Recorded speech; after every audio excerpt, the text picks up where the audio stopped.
Boa noite então, pessoal. Nós vamos continuar então o nosso estudo do livro Gênesis, continuando ainda o versículo 7 do capítulo 2. Para dar início, ao nosso estudo de hoje, eu vou pedir a nossa irmã Eliana para fazer a prece por todos nós. Boa noite a todos. Primeiramente, vamos pedir à espiritualidade licença para iniciar mais uma vez o estudo da noite, o estudo sobre a criação das obras de Deus. Pedimos a Jesus, que é o governador do nosso planeta,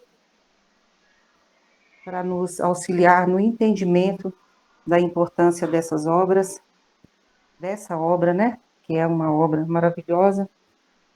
Pedimos para nos auxiliar nesse entendimento e que Jesus esteja olhando pelo nosso planeta aqui nesse momento, que nós todos estamos precisando de mais da luz, da proteção e da bênção dele sobre todos nós.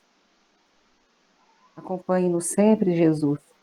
Esteja conosco sempre, em todos os momentos da nossa vida. Assim seja. Que assim seja. Que assim seja. Pessoal, na semana passada, nós continuamos então o estudo já da criação do ser humano, Nós paramos no versículo 7 do capítulo 2. Então o Senhor Deus formou o ser humano com o pó do solo, soprou-lhe nas narinas o sopro da vida e ele tornou-se um ser vivente. Nós, primeiramente, dividimos esse versículo em duas partes, sendo que, desde os dois últimos estudos, a gente falou um pouco da criação do homem material, que é do homem, do ser humano propriamente dito, em termos físicos, da raça humana, do corpo humano. Nós dividimos esse versículo nessa parte que fala que Deus criou o homem do pó da terra, onde nós fizemos analogia aí com a questão material e por isso falamos dos aspectos. Boa noite, Débora. Boa noite, Thiago. Boa noite a todos. Desculpa o atraso, gente. Tranquilo. Boa noite. Nós falamos então desse quesito da criação, primeiramente do organismo, podemos dizer assim, do organismo material. Por quê? O segundo item aí desse versículo, o segundo período ali, a frase que fala dele, fala que Deus então soprou um sopro de vida e aí o homem então tornou-se um ser vivente. Nós falamos que nesse último período nós podemos ter três simbologias, porque aí está falando do quesito vida, E a vida, nós sabemos que ela é infinita, a partir do momento da criação. A morte, como a maioria de nós e da humanidade tem a primeira ideia, quando fala de morte, assim, a gente imagina o desencarne, mas a vida continua, Inclusive, é um título de um livro de André Luiz que é muito bom, que quem não leu eu recomendo ler demais, tá? E a vida continua. É aula de reencarnação, tá, gente, esse livro. Muito bom. Que não é o que eu mandei hoje. Hoje nós vamos falar um pouquinho de Missionários da Luz, que fala também esse capítulo sobre reencarnação. Então, essa última frase desse versículo, ela está falando de vida. E a vida, ela independe do corpo físico. Então, tornar-se um ser vivente é desfrutar da vida. Aí nós falamos de três coisas, que pode ser o princípio, da encarnação, da união do espírito e o corpo, Por quê? A palavra sopro, no grego, ela tem o mesmo significado para ar, sopro, pode ser vento também, e espírito. É a mesma palavra pneu. Então, esse sopro nas narinas, né? A narina aí parte do corpo físico, e o sopro, então, pode ser entendido como espírito. Por isso, o momento da união desses dois, e aí sim a vida, né? A vida de encarnado, pode ser isso. Segundo, esse sopro de vida pode representar para nós também aquele DNA divino que nós temos. A origem divina de todos nós. Deus não só nos criou, né? Igual ele criou animais, ele criou coisas. Nós, os seres humanos, somos os filhos diretos de Deus, ligados diretamente a Deus por causa dessa centelha divina que habita em nós. Então, nós somos criaturas vindas de Deus. Por que a gente ainda faz o mal? É escolha nossa. O fato é que nós estamos fadados, né? Estamos destinados a um dia sermos como Jesus Cristo, perfeitos, filhos de Deus verdadeiros que só produzem o bem, ou o bom, né? O bom. Então, pode representar isso também.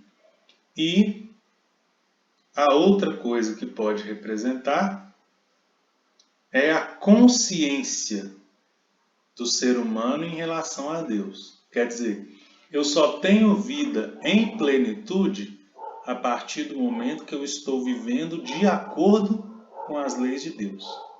Quer dizer, qual que é já falamos, né, algumas vezes, o que difere o ser humano dos animais, das outras criaturas, né, dos outros seres vivos? A gente tem raciocínio contínuo, temos livre-arbítrio, que nos permite tomar decisões, inclusive a respeito de outros seres. Nós decidimos sobre existência de animais, de plantas, nós cuidamos ou nós destruímos, dependendo das nossas escolhas, né? Então somos co-criadores, participantes diretos da obra de Deus. E a outra coisa que nos difere é a consciência dos nossos atos. Então, o próprio André Luiz vai dizer para nós que a morte não é nada mais do que o encontro de cada um de nós com a nossa consciência. Não existe castigo, punição e nem benefício sem esforço para ninguém. Existe uma consciência que é advinda, né, até dessa centelha divina, dessa criação superior, essa consciência que é ligada nas leis divinas. Então, eu ainda posso me comprazer no mal, eu ainda posso ter algum tipo de vício, mas chegará um momento que isso não caberá mais para mim. E a minha consciência vai dizer, né?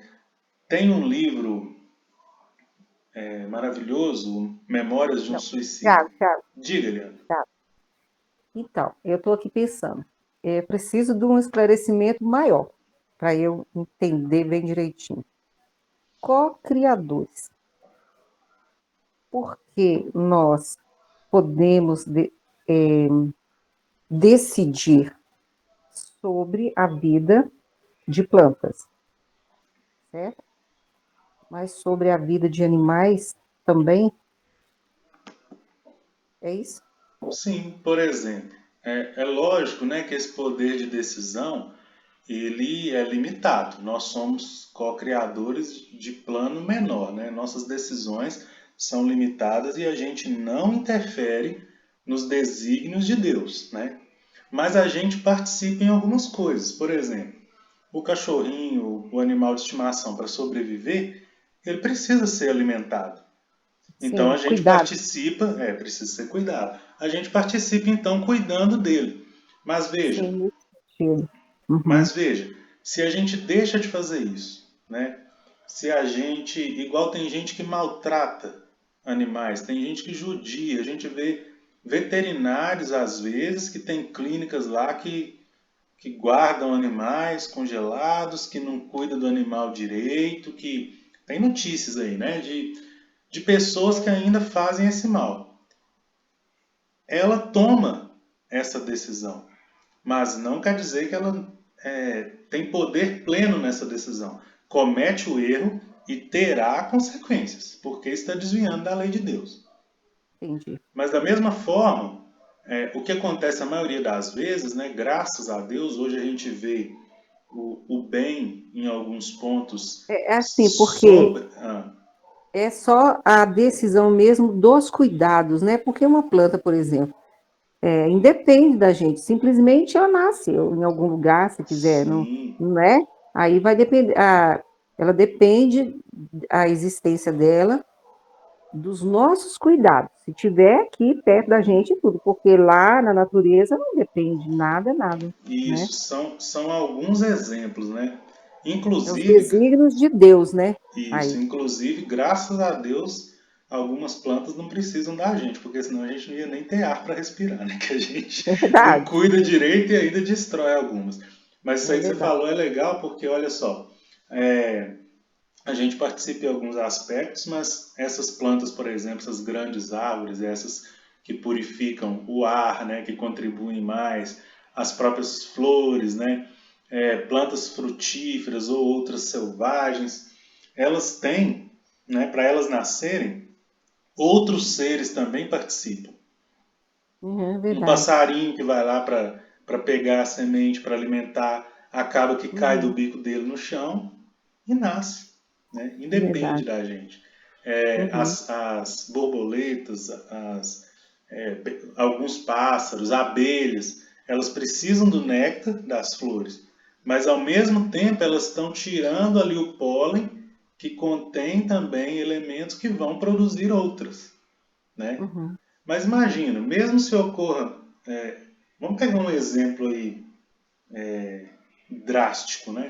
No caso de guerras, por exemplo, mesmo nessas grandes florestas, dependendo, joga uma bomba lá, incendiário, alguma coisa assim, e a gente destrói tudo. Ou muitas vezes incêndio, né? Uma simples guimba de cigarro, joga lá e uhum, pega fogo e destrói grandes quantidades.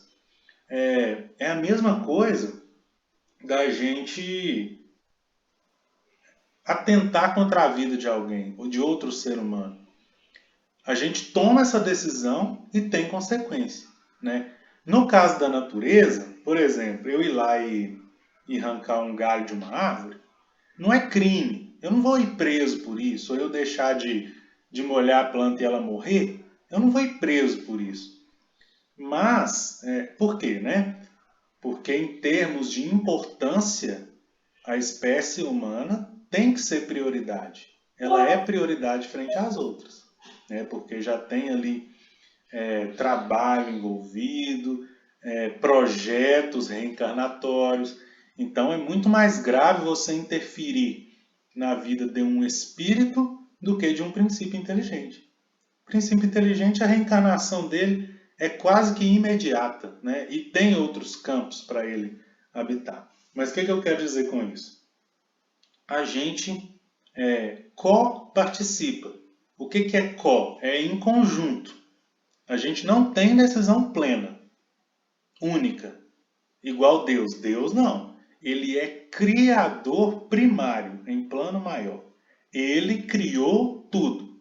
Depois dele são ajudantes, né? Então era como se desse uma missão para nós. Olha só, você vai fazer isso, você vai cuidar de, né, tudo na vida, né, gente? Mas, Thiago, Ah, pode ser falar co-criadores por causa da criação, por causa da criação, não, por causa do ser humano, de outro ser humano, a gente fala co-criador, porque damos a vida a outro ser humano, não? Podemos, eu entendo que sim. Inclusive é uma Uhum. responsabilidade, é, é a maior, né, podemos dizer assim. Você Aham. trazer à vida outro ser. Inclusive o próprio Jesus fala algo parecido, né, que ele não veio para destruir a lei. Nesse ponto aí tem uma polêmica, porque imagina, né, o Cristo, o Espírito superior, puro, precisou vir pelas vias humanas. Ele não simplesmente apareceu. Deus não colocou ele Aham. aqui, passou pelo processo encarnatório. Então imagina a importância, o grau de evolução de Maria, de José, esses que foram responsáveis por trazer à vida o Cristo, né? O Cristo precisou passar por isso. Então precisa dessa cooperação humana, tá? Co-criador também. Numa lei de Deus sublime e assim, a mais importante, eu diria, né? Uhum. Podemos dizer. Inclusive hoje, né, se a gente conseguir entrar lá nesse capítulo, nós vamos até falar um pouco disso. Mas deu para entender por que co-criador? Você Eu decide, né? entendi. Eu dei o exemplo, né, do meu cachorro aqui, do Hulk. Quando a gente decidiu, quando eu e Michelle falamos assim, queremos filhotes da Zara, né? Agora a gente tem um quintal, temos condição de cuidar e tal. Queremos um filhote dela. O que aconteceu? Ela entrou no cio, a gente levou um cachorro macho lá para nossa casa e ela teve filhote. Mas e se a gente não leva o cachorro macho? Ela não ia ter, o cio ia passar, entendeu? Então a gente decidiu que naquele momento poderia vir os filhotes. Lógico, né? Nada foge das diretrizes de Deus. Então a gente não sabe por trás disso, de uma simples decisão, o que está ligado. Talvez daquela ninhada de filhotinho ali, saiu um que foi para a casa de alguém e ajudou tal pessoa que estava começando uma depressão e não está mais porque tem um cachorro. Sabe? Dá Uhum. pra gente viajar nesse tipo de pensamento. Eu quero dizer o seguinte: a gente toma decisões alinhado com os planos divinos, desde as decisões mais simples até as mais complexas. Quando são decisões boas. Agora, quando são decisões ruins, são exclusivamente nossas. Não é da alçada divina, porque Deus não cria o mal. Então, esse exemplo de quando, né, decidir, por exemplo, se a cachorrinho vai pegar a cria ou não, a gente toma essa decisão. É Uhum. cocriação, né? Ô, Tiago, Oi. aí também no caso, igual você falando da cachorrinha, depois vocês estão falando das plantas, até mesmo isso para nossa evolução, porque Deus está dando nós uma oportunidade de decisão. Igual, né? Ah, tá, vou pôr minha cachorrinha, né? Você quer o filhote e tudo. Foi uma responsabilidade e continua sendo uma responsabilidade sua e da Michelle, entendeu? Porque não é só, né, querer assim, não. Vocês tinham que pensar o que vocês iam fazer depois, com 10 cachorros que ia ganhar. E como se diz, vocês vão responder por isso. Sim. Não é isso, mais ou menos. Esse exemplo, esse comentário só foi muito pertinente, porque o que nós vimos em termos de evolução, né? O princípio inteligente começa aprendendo coisas simples, para quando virar espírito ele já está treinado, não é isso? Mesma coisa com nós. E está no Evangelho, isso que a senhora disse. Ser fiel no pouco, para depois ser fiel no muito. Então, a gente não dá salto daqui. Eu não vou ser um espírito puro daqui 100 anos, um espírito que vai coordenar reencarnações, que vai participar igual Jesus participou, moldando o nosso planeta, moldando o corpo humano, ajudando no processo de evolução do nosso planeta. Primeiro eu vou decidir meus cachorrinhos, né? Se eu cumprir essa missão bem, aí vai aumentando de grau. vai aumentando de complexidade. Então é isso mesmo. Ajuda, inclusive, né, e eu diria até principalmente, para a nossa evolução. Muito bem colocado, dona Silvia. Eliane ia falar? Não, tá tudo bem, entendi tranquilamente. Tranquilo? Uhum. Então é isso. Bom, então na semana passada nós falamos sobre essa criação material, corpo humano. Nós falamos de um exemplo, né, que eu trouxe aqui de um livro que não é um... Antes, gente, voltando. Eu ia dar um exemplo do livro Memória de Suicida, de um Suicida.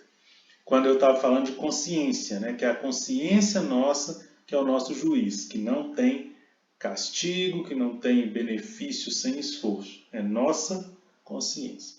No livro Memórias de um Suicida, eu coloco ele na prateleira de cima, assim, junto com Paulo Estevam. Para mim, os dois melhores, até hoje, que eu li, da doutrina espírita. Quem não leu Memórias de um Suicida, coloca aí na fila também, é muito bom. Não desanime no primeiro capítulo, ele conta um pouquinho, né, da trajetória lá de um espírito que desencarnou. Ele tem um sofrimento lá, consequência dos atos, mas o restante do livro é todo misericórdia divina. Muito bom. Mas enfim, qual que é o contexto geral do livro? Conta histórias de espíritos que suicidaram, que são acolhidos em uma colônia específica chamada Legião dos Servos de Maria. E lá eles aprendem várias coisas que os preparam para eles retornarem à existência, né, física, reencarnarem e poderem ser bem-sucedidos na nova vida. Então eles passam por treinamentos, por orientações, por estudos mesmo, né, para entender várias coisas e aumentar a chance deles reencarnarem e conseguirem pagar o débito e se sair bem. Um dos personagens lá é o Mário Sobral. Ele desencarnou por quê? Em um momento lá de discussão com a então esposa dele, ele ficou muito furioso e ele acaba enforcando ela. Aperta o pescoço dela com as mãos até ela desencarnar. E depois disso ele fica transtornado e e como uma decisão ali, que eu nem lembro se foi uma autopunição, eu sei que ele fica tão desequilibrado que ele suicida depois dele matar a esposa. E vai para o plano espiritual nessa condição então de suicida. No momento, então conta lá que sempre, né, em estudos que eles estavam, em momentos lá, ele lembrava da cena, ficou impregnado na consciência dele. Ele lembrava constantemente da cena dele enforcando a esposa. Aquilo ali pesou demais a consciência dele. E às vezes estava tudo bem, ele lembrava, entrava em crise e tal, até que chega um momento que ele ia reencarnar. E aí conta lá ele na fila, né, para entrar na câmara de reencarnação, e ele muito feliz e pulando assim, contente, porque ele conseguiu reencarnar da maneira que ele pediu, sem as duas mãos. Ele pulando já com o perispírito ali formado e moldado para que ele voltasse à existência corporal sem as duas mãos. E ele estava feliz, sabe por quê? Porque, segundo ele, a única maneira que ele teria para conseguir ter a consciência tranquila é não ter a possibilidade de matar mais ninguém enforcado. E aí ele reencarna sem as mãos e ele ficou feliz por conseguir isso. Então, quem que decidiu que ele reencarnaria sem as mãos? Ele mesmo pediu. E foi concedido por misericórdia divina. Agora, sem saber desses bastidores, né? Imagina chegando para nós a notícia assim: olha, esse moço aí sem as mãos, na outra reencarnação ele matou a esposa dele enforcado. Qual que é seu primeiro pensamento da maioria de nós? Punição, tá vendo? Usou as mãos para fazer o mal, agora veio sem ela. Não. a consciência dele pediu. Não foi Deus, não foi equipe espiritual, não foi nada. Foi concedido a ele essa graça. Mesma coisa aquele caso lá que aconteceu com o Chico, né? A mãe teve um bebê que nasceu sem os dois braços, né? E que era muito limitado. E com 8 anos começou a dar ali uma doença nessa criança, teve que amputar as 2 pernas. E aí a mãe chega para o Chico Xavier assim, desorientada, e pergunta a ele: Chico do céu, onde que está Deus? Que meu filho já nasceu sem condição nenhuma, já nasceu sem as mãos, e agora uma criança que não tem nada a pagar, que não tem culpa de nada, agora sem as pernas, o que vai ser da vida dele? Onde que está Deus que deixa isso acontecer? Chico Xavier no momento fica sem resposta, porque imagina, né, gente, a comoção de uma mãe chegando e falando isso. No momento aparece Emmanuel e explica a ele a situação. Ô Chico, esse nosso irmão aí que reencarnou sem as mãos, na outra reencarnação, ele suicidou ingerindo veneno. Então nessa agora foi concedido pela misericórdia divina que ele viesse sem as mãos para não ter como fazer isso de novo. Só que devido à situação dele e aos tormentos e a essa natureza de suicida, né, que está aflorando novamente, ele agora com as 2 pernas estava pensando em ir e pular de um precipício para tirar a sua vida. Então, graças à misericórdia divina, essa doença também apareceu para impedir que ele suicidasse novamente por esse meio. Olha só, gente, o que está por trás disso tudo, né? E a gente não imagina. Agora, hoje nós vamos falar estamos falando já, né? Como que a gente consegue explicar uma criança dessa nessa situação sem reencarnação? Não dá. Por quê? Né? O questionamento da mãe foi: cadê Deus? Por que deixou meu filho assim? Enquanto outras crianças podem correr, podem brincar, podem fazer de tudo, vai ter mais chance no mercado de trabalho, e ele não. É porque tinha muita coisa, tinha coisa muito mais importante por trás disso, envolvida. E acontecendo graças a Deus, né? Não dá para explicar a justiça divina sem reencarnação. Não dá. Né? Então, Tiago, por isso que realmente, né? Por mais que a gente, eu não sei que eu já tô velho, eu já passei por várias religiões e tudo.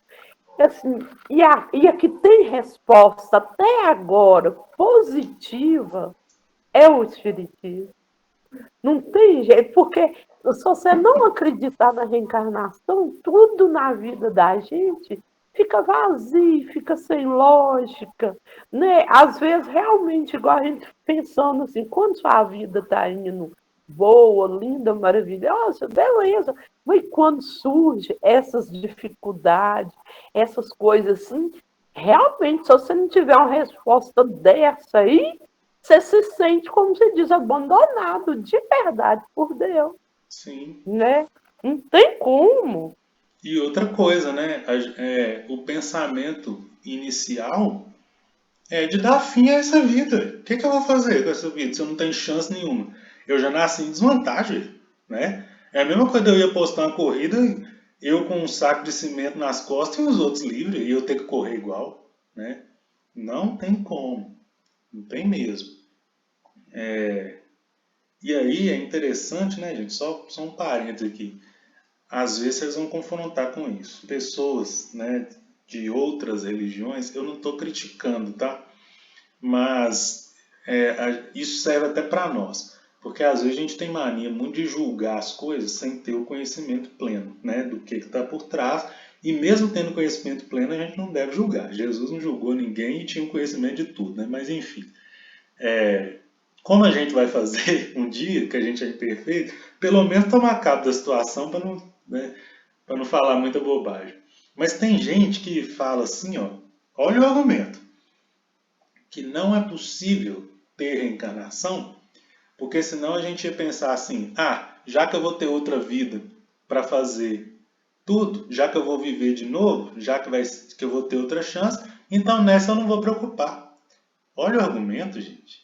A pessoa não se deu ao trabalho de ler o livro dos Espíritos para falar sobre reencarnação. Porque o que mais deixa claro para a gente lá é o contrário. Toma cuidado com o que você faz, porque tem consequência. E essa consequência vai vir como? Através de outra vida reencarnada. Não é inferno e não é céu, né? Deus não seria imperfeito e nem mal ao ponto de não perdoar, se ele exige que a gente perdoe. Como que ele não vai perdoar? Cometi um pecado aqui, vou morrer agora eternamente no fogo do inferno, sofrendo. Que Deus é esse? Né? Que exige nosso perdão e não perdoa. O contrário também vale. Fiz o bem aqui, vou viver eternamente no céu, né? Ouvindo harpinha e comendo maná. Não. Meu pai trabalha até hoje e eu também. A vida não é isso, né? A vida é ação, é ajudar, é participar da lei de Deus, não é preguiça. Preguiça, inclusive, um dos 7 pecados capitais, né? Mas então, só para a gente tomar esse cuidado, porque conosco também pode acontecer, né, da gente julgar às vezes mesmo, né, igual outras religiões nos julgam, acontece também muitas vezes da gente julgar. Gente que eu falo é humanidade, tá, gente? Todo mundo. Estou falando de imperfeições gerais. Sempre que eu falar isso, eu não estou me referindo ao nosso grupo exclusivo, não, tá?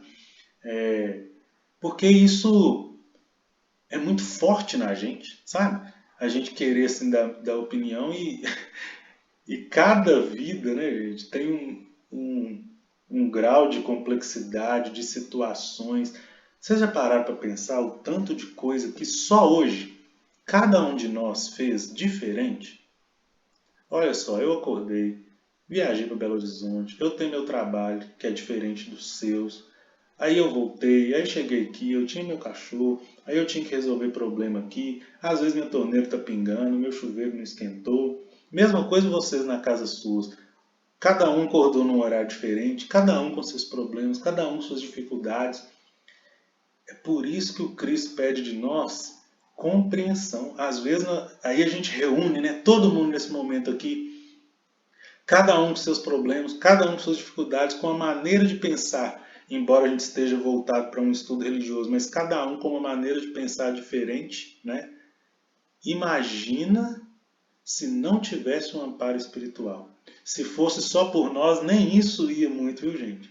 Tem que ter esse amparo espiritual ajudando a gente, direcionando, coordenando. É nesse sentido que Kardec fala que os espíritos dirigem as nossas vidas mais do que a gente imagina. Não é que eles tomam decisões por nós, mas eles ajudam para que as coisas que nós já estamos inclinados a fazer aconteçam. Por exemplo, nós optamos por participar desse estudo. Então, o que a espiritualidade faz é dar condições para isso acontecer, dar proteção, já preparar nosso pensamento, né? A gente talvez tomar um banho antes, ouvir uma música, fazer alguma coisa para entrar no clima e chegar aqui e as coisas fluírem. Porque se fosse, gente, só por nossa conta, ia ser muito difícil de acontecer, tá? Mesmo falando de uma única religião e mesmo falando de um assunto que nos interessa. Às vezes não daria certo, tá? Então, a gente está falando da criação desse ser humano, né? E de tudo que envolve. Na semana passada falamos do ser humano material, do corpo, desse homem do pó da terra, né? Falamos da evolução, né? De como que o ser humano iniciou, como que foi esse processo, né? De transição aí, princípio inteligente a espírito. Não dá para ser de uma vez. Aí nós falamos de várias espécies humanas que existiram até a nossa hoje, que é o Homo sapiens. Nós falamos do custo de pensar. que não foi uma coisa de uma hora para outra, e vimos como que isso influenciou na vida em sociedade e no afeto. Foi um dos exemplos que a gente usou para mostrar que tudo está direcionado por Deus, né?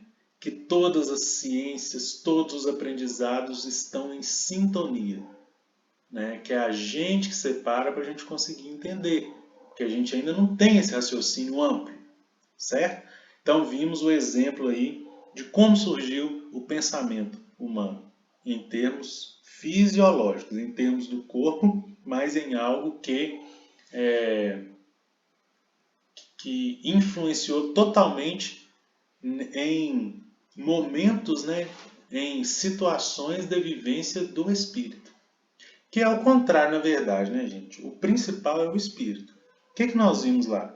Que com o aumento, né, do crânio, porque o cérebro aumentou, e a diminuição dos membros, fez com que a natureza selecionasse um tempo específico para a criança nascer, sem prejudicar a mãe, né, sem a mãe falecer, sem o bebê falecer. Então, estipulou-se esse tempo em que nascem, que a mãe consegue dar à luz e a criança e ela sobreviver. Mas, em contrapartida, nasce o quê? Uma criança totalmente dependente, desde o primeiro momento, para ter o cuidado, para desenvolver o afeto, para desenvolver o carinho, né? Para a mãe pegar ali com cuidado, o pai também, para a gente ficar essa doçura que a gente sente quando pega, né, uma criança. Isso é necessário para quê? Para a reencarnação surtir efeito. Comentamos que aquela criança que nasce, né, já tem um passado de vidas, já traz uma carga de qualidades e de defeitos, que só serão superados, né, e são superados por causa dessa união que a gente chama aqui de família, por causa desses nomes que dão autoridade, que a gente fala, pai, mãe, né? Tiago, Hum. aí então é a cocriação de maior responsabilidade do ser humano, né?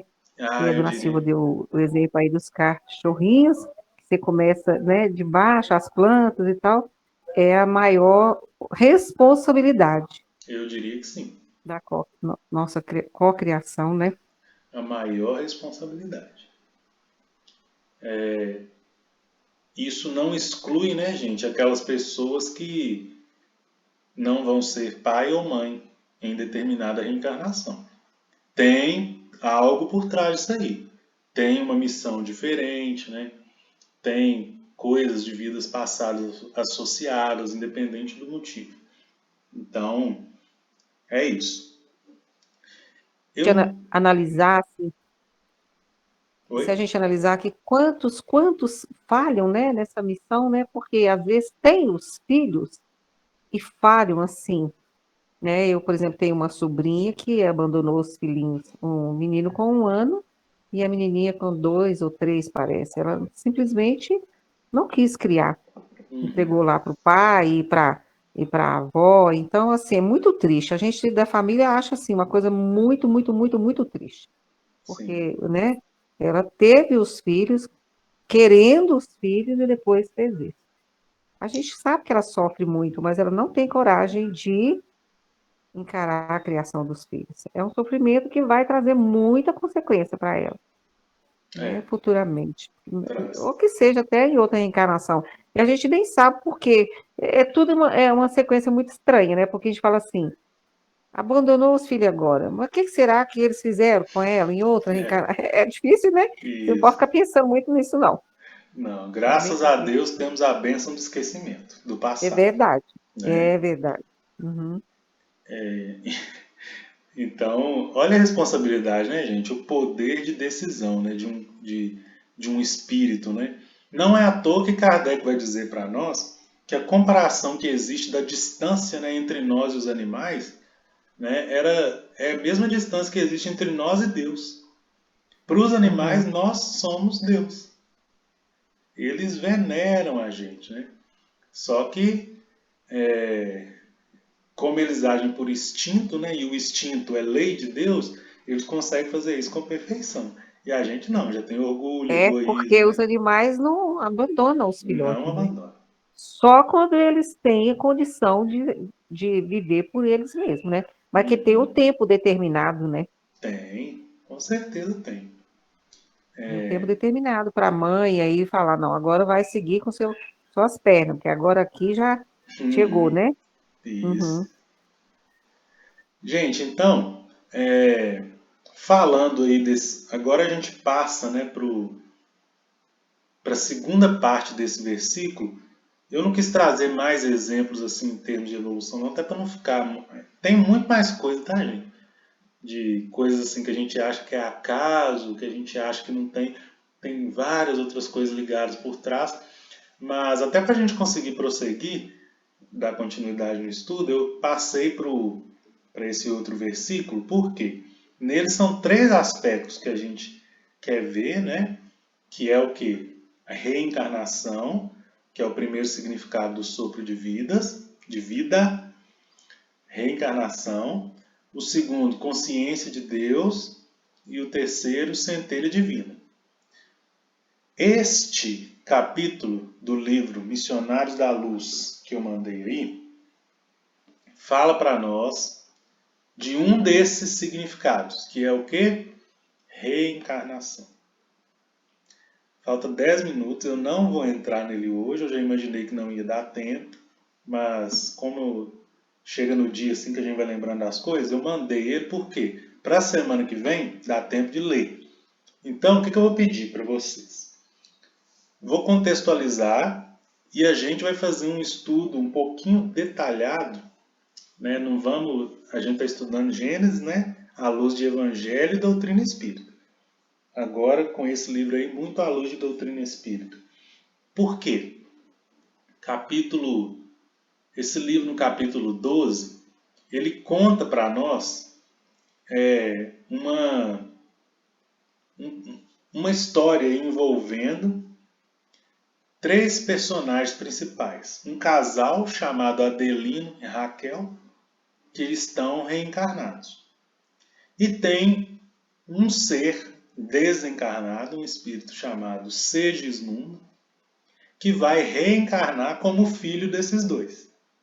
Aí, o livro trata para nós do momento exato em que ocorre a união do espírito no corpo, tá? Então, por que eu separei esse caso? Ele é clássico para explicar ligação entre espírito e corpo, a reencarnação. Como que ela ocorre? Nos bastidores espirituais. Então nós vamos analisar esse primeiro significado. Sopro de vida como união espírito-corpo, ou seja, dar a vida, né, a um corpo inanimado, através da reencarnação. A história então está contada no capítulo 12 e lá no 13 que vai falar desse momento. Mas eu queria, gente, eu estava lendo ele aqui, e eu queria trazer para vocês uma frase que está aqui, só para a gente discutir, é uma coisa que a gente já tinha falado antes, e que é mais um exemplo. Achei legal do jeito que ele colocou aqui. Aí eu falei dos três personagens envolvidos, né, que são Adelina e Raquel é o casal, Segismundo é o filho que vai reencarnar, é o espírito que vai reencarnar como filho. André Luiz é o nosso repórter, né, do plano espiritual, acompanha lá um tanto de estudo e trouxe aí para a gente. Ele então vai contando como que as coisas acontecem. E o Alexandre é o mentor espiritual que está acompanhando isso aí. Mas eu trouxe lá na página 126, gente, desse livro, aí é um diálogo, então não vou ler o diálogo todo, não. Eu quero ler só essa frase pra gente, porque fala um pouquinho do que a gente já comentou e também do que a gente está falando aí. Na página 126 é uma frase do Alexandre, ele fala assim, Deixa eu pegar o texto completo aqui.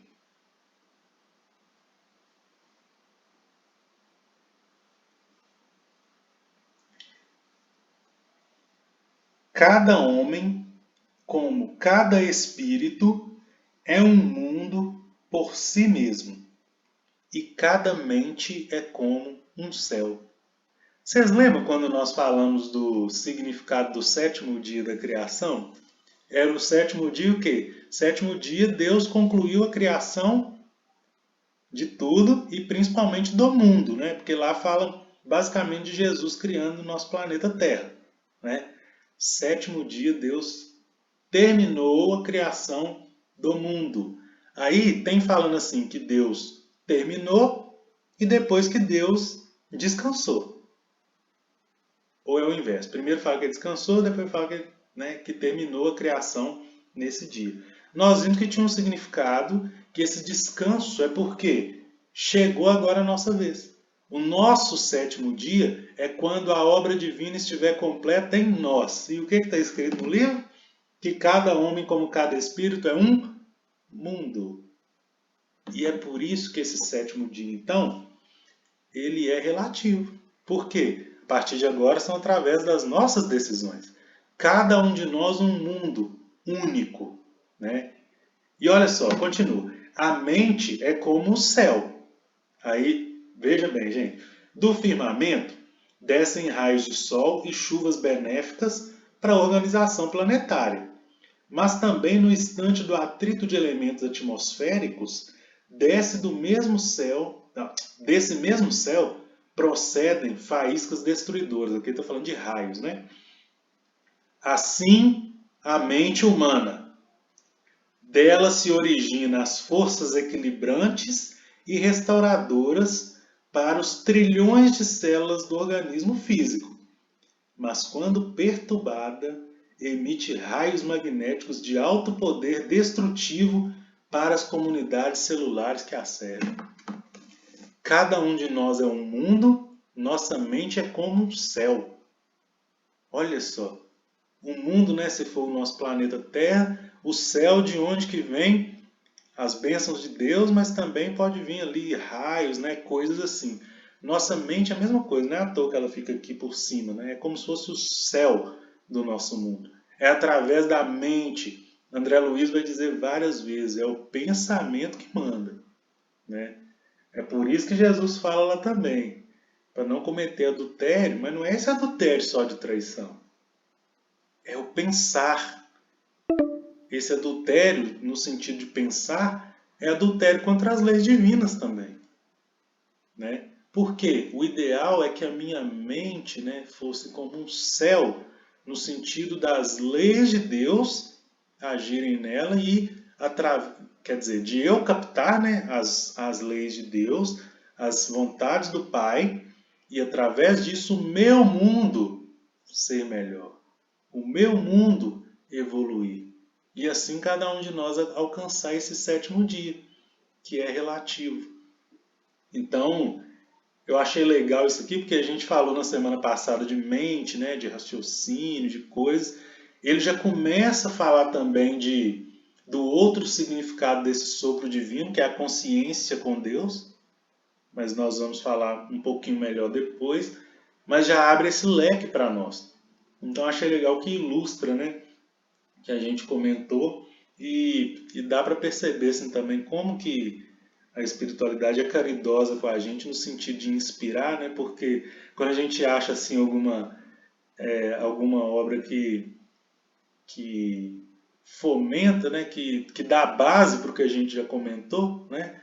Que a gente está fazendo uma interpretação assim bem diferente, né? Do Gênesis e tal, a gente percebe que não estamos sozinhos, né? Só temos a agradecer.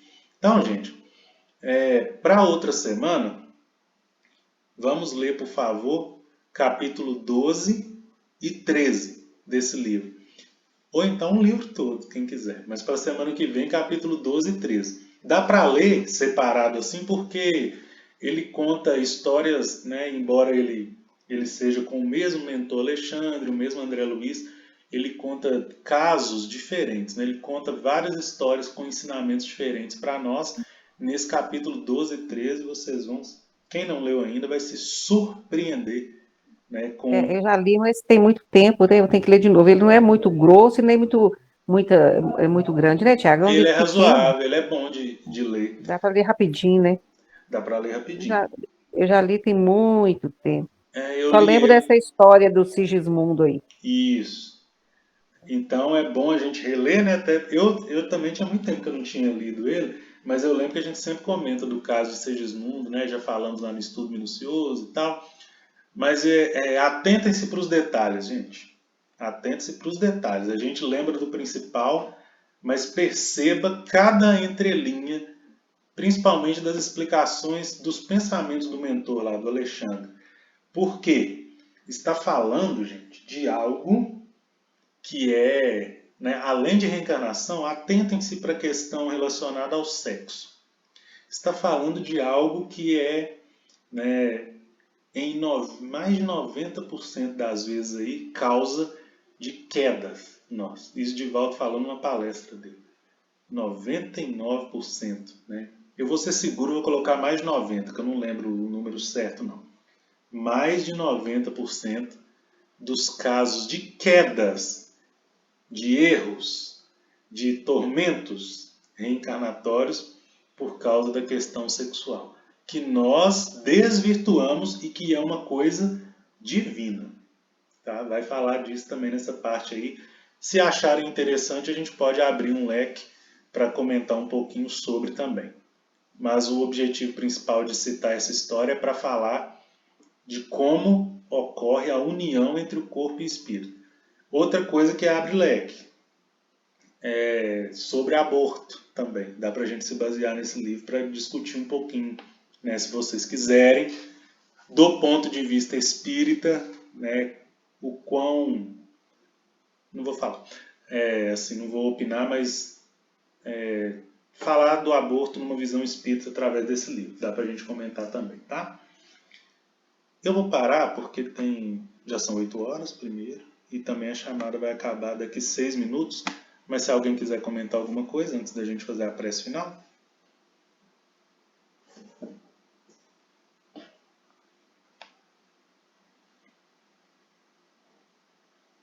Se não, então eu vou finalizar. Vamos então agradecer a Deus, nosso Pai, a Jesus, nosso Mestre Maior, nosso guia, modelo, por todas as bênçãos derramadas em cada um de nós.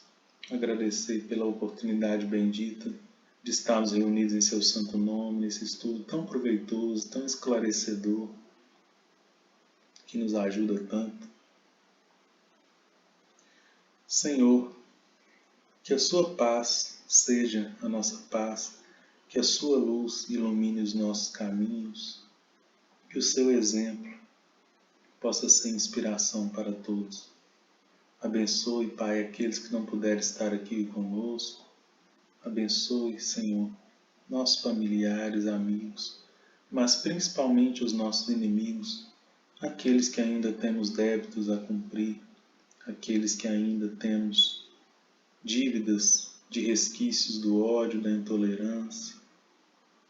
Senhor Deus, que o Senhor abrande os nossos corações, os nossos pensamentos, porque sabemos que na realidade todos somos seus irmãos, todos somos seus filhos, todos somos criados para o bem. Inspirados pelas frases de hoje no estudo, cada um de nós num mundo particular, mas cada um de nós um mundo que tende a ser perfeito, cheio de graça, de bênçãos, de glórias, porque somos seus filhos, Pai de misericórdia e bondade. Que essa energia positiva, curadora, regenerativa, que sentimos neste momento, possa irradiar para a nossa vizinhança, para a nossa casa do caminho, para todos os grupos religiosos que auxiliam tantas pessoas, para os hospitais da nossa cidade, para os manicômios, orfanatos, asilos, penitenciárias, e que possa também chegar aos corações dos governantes das nações do nosso mundo, que tem uma missão tão complexa, mas que com certeza é abençoada, que eles possam estar sintonizados com o bem para tomar as melhores decisões. Obrigado, Jesus. Obrigado, Deus, nosso Pai. Ser conosco hoje e sempre. Que assim seja. Assim seja. Boa noite a Amém. todos. Obrigado, gente. Com Deus. Boa Também. Com noite. Deus. Com Boa Deus. noite, obrigado.